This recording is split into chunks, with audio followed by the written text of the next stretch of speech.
Ladies and gentlemen, welcome back to the Warp Core podcast. I am Urza Master. Joining me as always is Fert Derby and Lord Uther.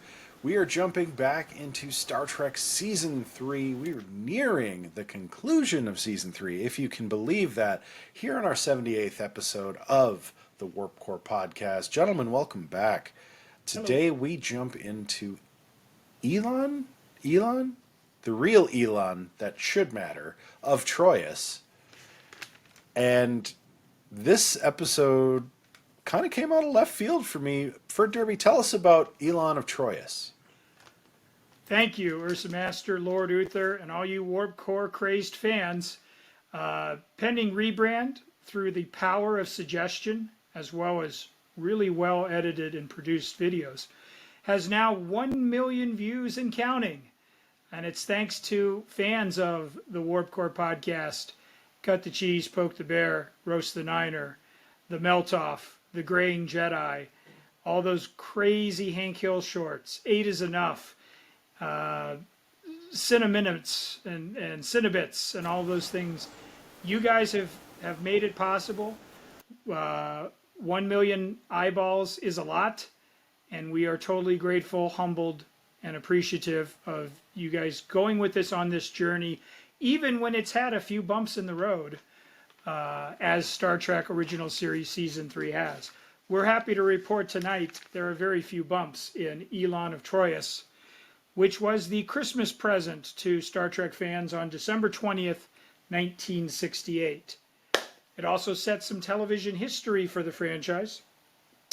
This would be the first time in its arguably small sample size where we had the same writer and the same director in one body.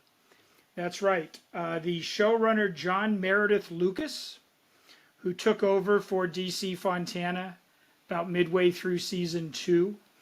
And we've talked about Mr. Lucas's work here before as a writer and a director.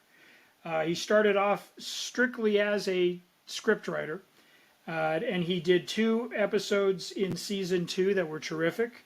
The Changeling, which we talked about on Warp Core 45. Go back and check your archives. He did Patterns of Force, the Nazi episode. That was in Warp Core 60. And then he turned his attention to directing, where he was directing other people's scripts. And he gave us The Ultimate Computer in Warp Core 63. And the Enterprise incident, which was the 2nd episode of this season, in which Kirk was turned into a Romulan on an undercover mission. And Spock had to pretend to fall in love with a Romulan woman in order to deceive her so they could get the cloaking device. And that was on Warp Core 67. So to look back at his track record is to say John Meredith Lucas is an effective Star Trek writer and director. Like, this guy knows his stuff. He doesn't do 10, 12 episodes a season, but you should pay attention when you see his name in the credits. And this one is no different. We also had, as the aforementioned Elaan, we had somebody who was familiar with William Shatner. Her name was France Nguyen, and she starred on Broadway, on the stage, for 2 years with William Shatner, in a play called The World of Susie Wong. And in fact, France Nguyen played Susie Wong in that play. So she had 2 years of experience with Shatner on the boards. And they also co-starred together. It was a Western series. It is eluding me at the moment. But they were both appeared together in that. So these two were quite familiar with each other, which makes sense and adds a little bit to their performance as having to basically fall for each other, albeit through the script's machinations, having to play off that relationship. It's not for nothing that Kirk at one point threatens her with a full-on spanking. But gentlemen, this was John Meredith Lucas's and Star Trek's first writer-director in one being. We wouldn't see that again till Terry Matalas, whom we've talked about right here on the Warp Core. He was the Season 3 showrunner, producer, and writer for Star Trek Picard. And he did the hat trick of writing and directing the same episode for the Last Generation episode of Picard, which was the final episode of season 3 of Star Trek Picard, which cast us off into a whole new galaxy and gave us that final roundup we've been craving for the next gen crew. Also brought back Q, wink wink. So Terry knew what he was doing when he was setting that table, but he was only the second one to both write and direct the same episode. Gentlemen, this was a really, really good episode. In fact, arguably the best episode we've seen so far in season 3 from this viewer's opinion. We had a interesting and dynamic setup where the Enterprise is escorting a spoiled princess who is to be married to in an arranged marriage in order to quell some conflict and strife within a sector. You've got the Klingons who are acting as agent provocateurs to try and keep the Union from unioning. You've got Kirk, who is distracted by a love potion that comes straight out of left field, but feels authentic and organic in the nature of the show. They set it up, they pay it off. It doesn't feel like some contrivance. It isn't overplayed or done. There's an acknowledgement by Kirk of what's happened to him, unlike, let's say, the Paradise Syndrome or other shows, where the characters suddenly become, love struck and so forth and forget their duties to Starfleet and their ships. There's just a lot. We even get a glimpse of Uhura's quarters, which do not meet Elan's standards as far as being transporting. The dialogue, the setup, the complications, all of it is resolved in a manner that is completely, it's not in any way forced or overplayed. William Shatner actually delivers an understated performance. This one, he could have very easily started chewing scenery if he had chosen to in other episodes. He did not, and it might have been his comfort level with his co-star, and it might have been John Meredith Lucas's direction. But however you want to slice it, this episode, which I don't believe, perhaps I haven't been to enough Star Trek conventions recently, I don't know that they shout it from the rafters with the same gusto as City on the Edge of Forever, Trouble with Tribbles, Balance of Terror, some of the other great high watermarks. But this was a great Star Trek episode. I would put this up against anything we've seen in the first 2 seasons in terms of, hey, do I have 50 minutes? What's this show all about? This episode right here for season 3 absolutely can stand as foundational Trek, representative Trek, and should interest, excite, pull the viewer in to want to sample more if they haven't. And it certainly isn't going to make anybody turn the TV off and say, that's it, I'm done with the Enterprise. What's Merv Griffin got on tonight? So, gentlemen, is my enthusiasm just overblown, or were you two caught under the spell of Elaan of Troyius? I liked it. It was, it's definitely, it's the Trek we know and love from seasons 1 and 2. I will say that. Is it foundational? I'm not sure. But we get a D7 Klingon battle cruiser, which is awesome. We get a little bit of a space battle, which is great. We get Scotty talking dilithium crystals, which is fantastic. We get an interesting reveal on why the Klingons are interested in the system, strangely. Dilithium crystals. We get a princess who absolutely strikes me as somebody the Klingons would be interested in. So you kind of get like a red herring, which is cool. It's the taming of the shrew, which is awesome. Anytime you can bring Shakespeare and Star Trek together, I'm all for it. It's just fun. Like it has Kirk, with the lady love interest. He's hitting on that trope that really didn't, for the longest time, kind of felt like, how did they ever make this a thing to make fun of Star Trek for? Here we go. Like the last few episodes, it's been front and center. It's like Kirk gets the girl. For some reason, Kirk can't stay with the girl. He's now becoming sort of the space slut. But it's it's really well done, and Shatner does not really overact in this episode, and gives a really good, almost stage-like presence of a performance. And I do think it's his familiarity with his co-star. It's, just I think it was just one of those episodes that didn't need a huge budget for. It was character driven, which I think the best Star Trek episodes typically are, and it really didn't need to tell a huge story. It was one of those routine missions where it's not like, they're not fighting the Borg, they're not, in the midst of a war with the Dominion. It doesn't have to be some grandiose thing. They're exploring.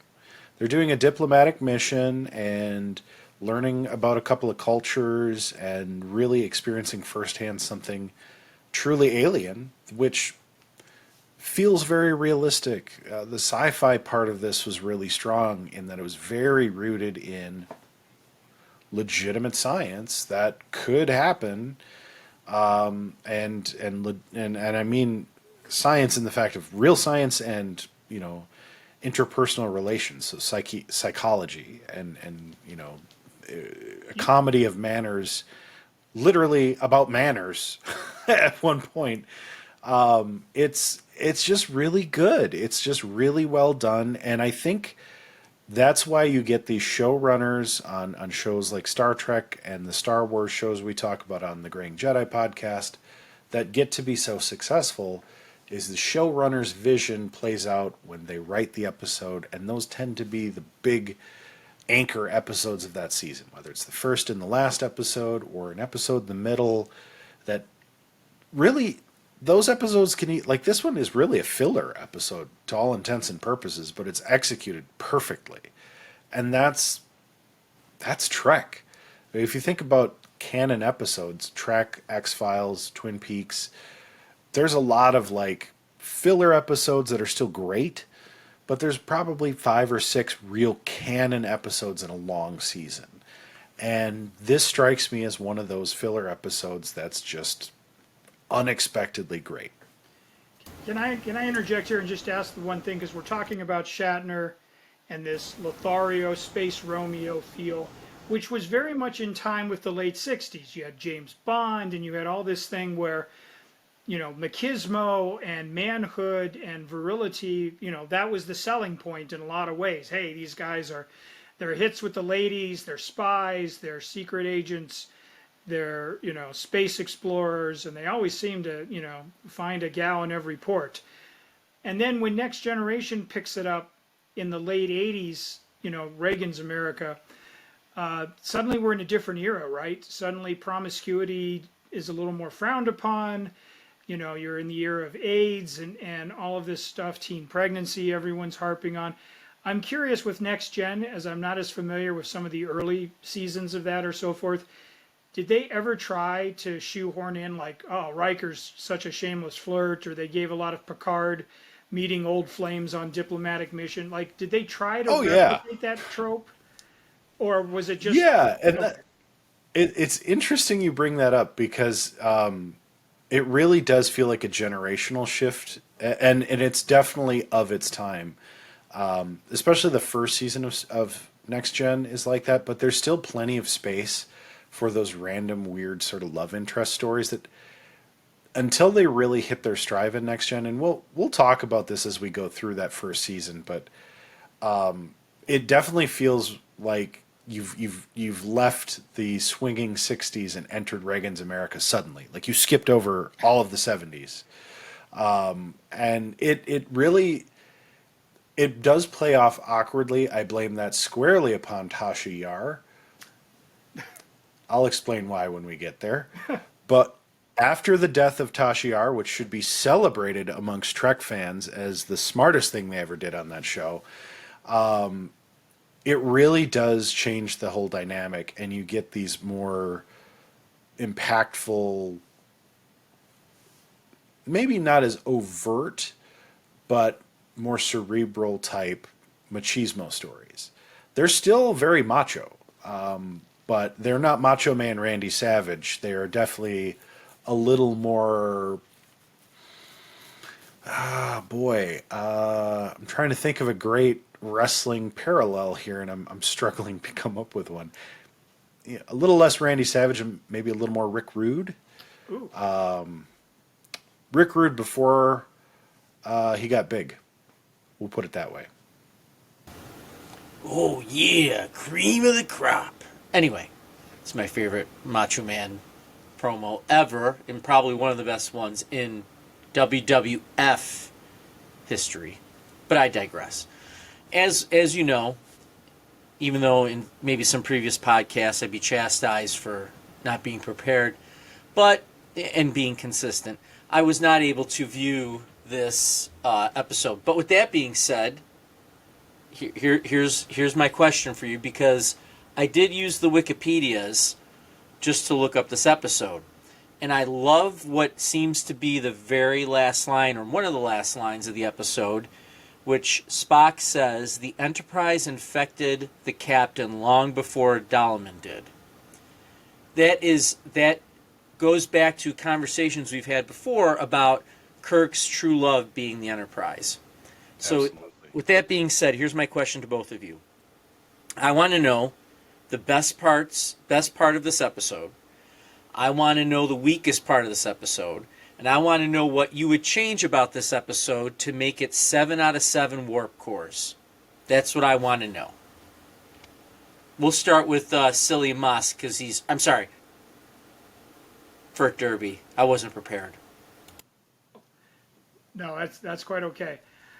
I think the best part, the part that convinced me that this was better than average Trek, was the interplay between the spoiled Princess Elaan and Kirk, as he basically is forced to take over the diplomatic training, as we say, the taming of the shrew, the My Fair Lady, trying to get Eliza Doolittle to, use table manners and so forth. That is absolutely, you are walking on a tightrope where if you not only write the lines wrong, but they're delivered wrong, or they're just in the not the correct octave and pitch, that's where this episode completely train wrecks, and we're not even to the first commercial break yet. And I think the best part of that is how Kirk is trying to be patient with her, as she's just, absolutely, she's throwing furniture and she's chewing with her mouth open, and she's just awful. And he's trying. Sounds like a lot of your former girlfriends, but anyway, keep going. Whoa, well, at least one or two of them. Those sequences right there early, like I say, if they don't exactly stick the landing, then you've got nothing.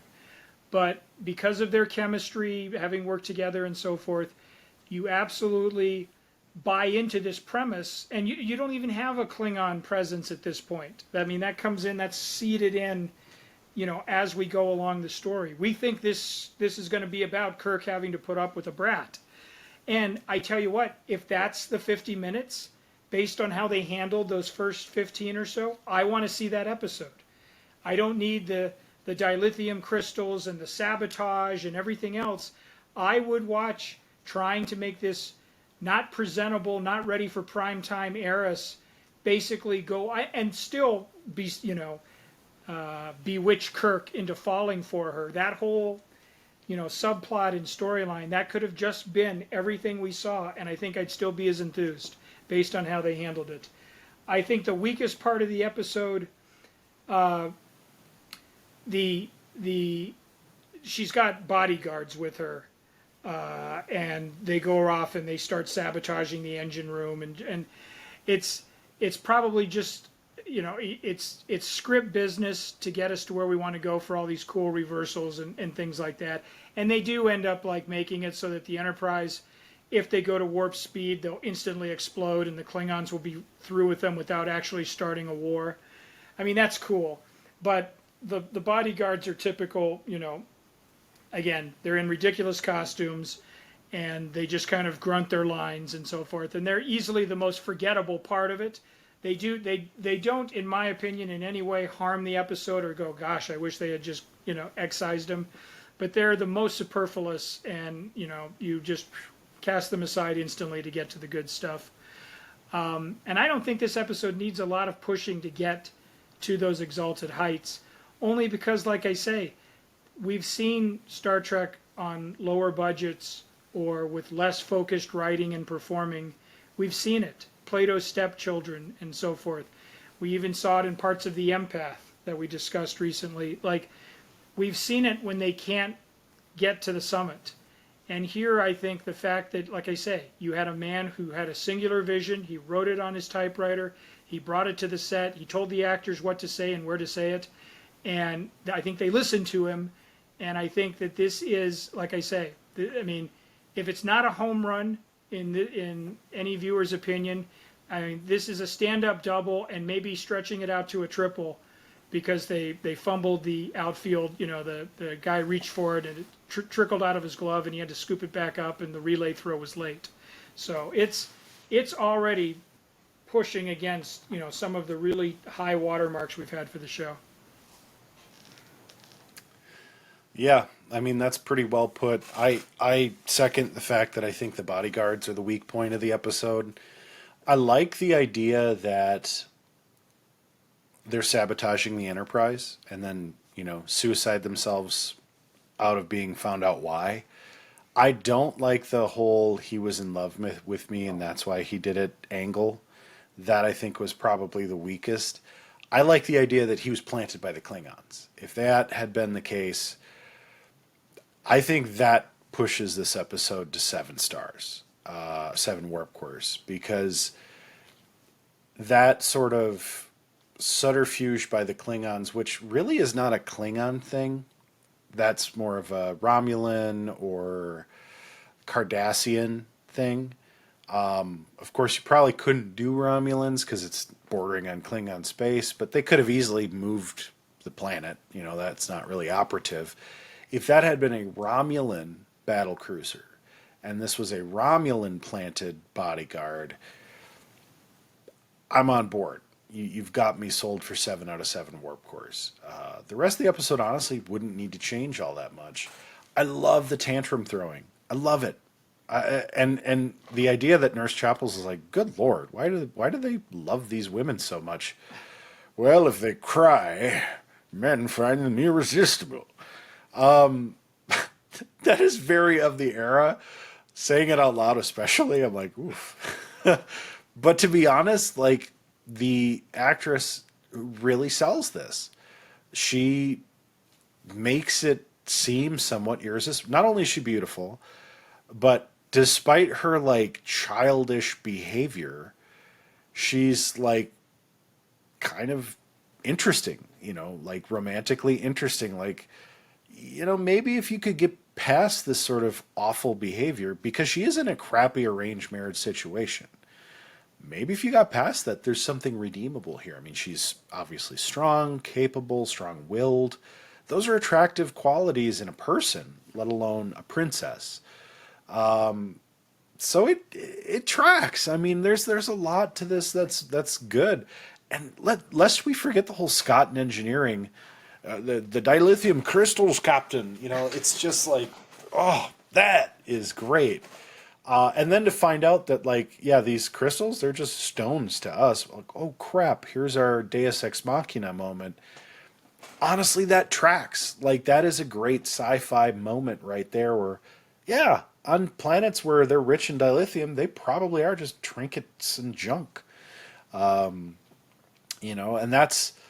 It always makes me think of that DS9 episode where Quark and Nog and Rom go back in time to Earth, and they're trying to convince them to, sell secrets to the government in the United States. And they're like, what do you trade in? Dilithium, gold pressed latinum, gold? They're like, dollars. Dollars. What are dollars? I'm like, all right, I like this. This is awesome.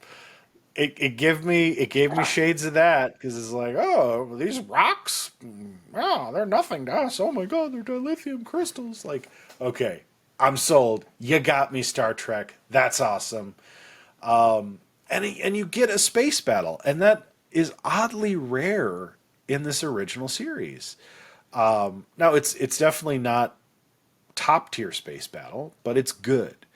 So it's not a 7, but it's definitely it could easily be pushed there. Interesting. Well, I'm sold. If anything, what I would give 7 out of 7 warp cores is 1 million views across all of our different pods and wonderful videos that are out there, whether it's Hank Hill or a Cinnabit or a graying Jedi or even a gentleman in a tank top talking about the 49ers who lost last week. Your 1 million views have helped get us to this wonderful, wonderful point of our podcast, and we look forward to another million more. So you, our fans, you get 7 out of 7 warp cores from Lord Uther this week. And all the fans out there are indeed the 97-yard touchdowns of our heart.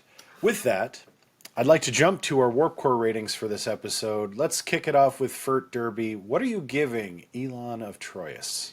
I'm going to speak on behalf of my longtime Starfleet Academy graduate friend, brother in arms. Me and Lord Uther, we're going to give this one a 12 and then just divide it in half. So we both gave it 6s this week. And again, you're just a few points away from reaching the summit. I'll agree with Ursa Master that yes, it's a filler episode, but boy, it's not just less filling. It tastes great, and this was a representative for me. And again, maybe I've set the bar low, given the inconsistency of season 3. But this one is definitely, when we talk about what was her favorite, you'll be hearing from Elaan of Troyius again from this viewer. Unless something else comes up, I will also give it a 6 to round out a 666 rating. Shout out to Gerald Finnerman. This was the last episode that he lit as a cinematographer. He was with this show from the first episode until Elaan of Troyius. So that's pretty interesting tidbit I've got on my notes here. It's also the final appearance of Eddie Paskey as Lieutenant Leslie. Forgettable character, because I don't know that I could point him out in the episode. But no, really great stuff. Yes, not a 7 out of 7 warp cores, but 6 out of 7 for sure. So, Lord Uther, highly encourage you watch that before the next recording. Get consistent, my friend. And Thank you. as always, to our fans who give us the millions And millions. and millions, And millions. of views, the pending rebrand fans, may the force. You're not consistent enough. I can't even do it now. Live long and prosper.